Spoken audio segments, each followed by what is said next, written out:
What's up, gamers? Welcome to Gamer Rant. My name's Kevin. Today we're talking about, after pricing Dragon's Dogma 2 $70, Capcom is now considering a video game price review. I don't think it's any kind of surprise that Dragon's Dogma 2 or the new monster game is going to be $70. Now, let's just talk about the nonsense of this in general.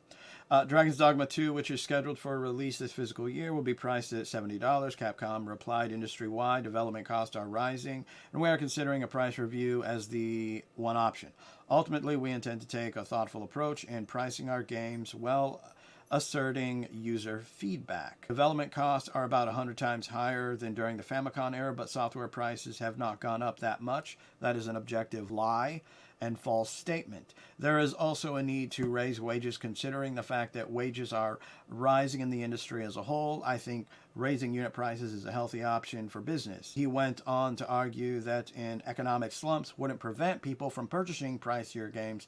Just because there's a recession doesn't mean you won't go to the movie theater or go to your favorite artist concert. High quality games will continue to sell, he said. Rising development costs and increasing development schedules are two of the hottest topics within the video game industry right now, as huge layoffs devastate developers. Similarly, Capcom wouldn't divulge its sales target for Monster Hunter Wilds, but did suggest its target outselling Monster Hunter World, which what I've seen from that is probably going to be accurate. Now let's just all kind of talk about the stupidity of this. So video games haven't had a price increase in a long time. That is an objective lie. There's this little thing that we forget about called DLC that was introduced back in the PS3 and 360 era, and then of course eventually molded into microtransactions, from pay to win to pay to make it easy, pay to unlock. All that stuff has existed, and that is objectively the price increase that all these video game companies, publishers, are making money off of. In fact, most of the time we see companies saying that they don't make enough money.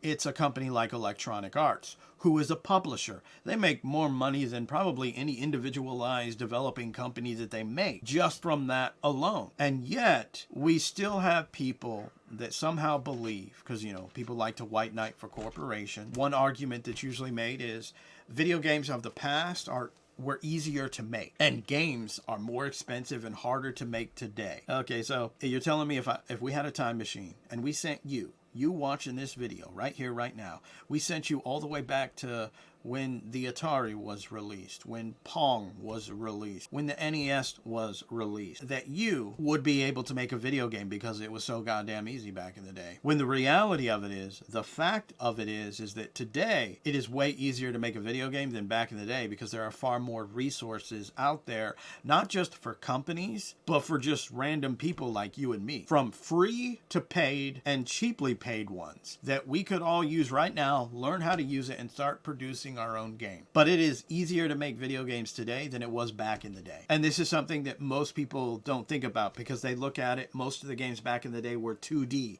Oh, that's just so easy to make a 2D game. Oh, it's real easy? Well then, why don't you try creating your own engine from scratch and show us just how easy it is? Vast majority of gamers aren't going to be able to do it. The only way they're going to be able to do it is if they use all these modern resources that we have that objectively makes gaming easier to develop for today than back in the day. Another thing that a lot of people fail to take into account is consoles back in the day did not have internet access, which means that the companies had to finish the game. This is another problem when it comes to modern games. Another argument that they don't deserve a $10 price increase because they can't even do their job. All video games released today from the PS3 and 360 era are released broken and unfinished. There's a reason why every game requires a day one update. Whereas back in the day, it had nothing to do with the games being 2D or less 3D, not high definition 4K, 60 frame bullshit that, every gamer wants to white knight for these corporations is somehow an excuse. There was no internet, so they had to get the job done right the first time. And in fact, the amount of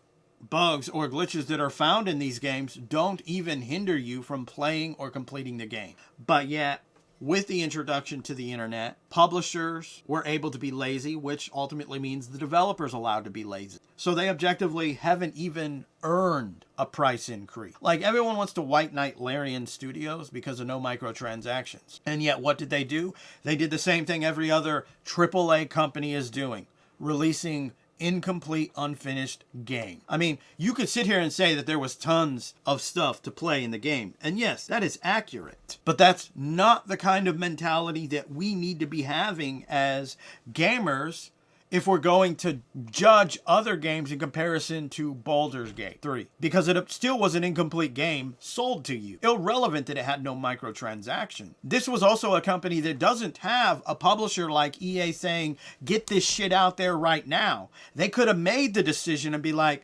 we're gonna delay it because it's the right thing to do. Just like not having microtransactions. But they didn't do that. They went down the route every other AAA company does today, the lazy way. And this is why, objectively, Capcom and every other developer doesn't deserve a $10 increase. And the fact that they already had it. It's called microtransactions. Every company that dives into it makes a shit ton of money off it. Hope you enjoyed this video in some fashion or form. Or if you hated it, knock yourself out too. And remember, gamers, if you're not voicing your thoughts and concerns about the bullshit in gaming, microtransactions, games released broken all the time, not just, broken like Fallout 76, every game is released broken. Microtransactions objectively being the pay increase, you just might be a part of the motherfucking problem.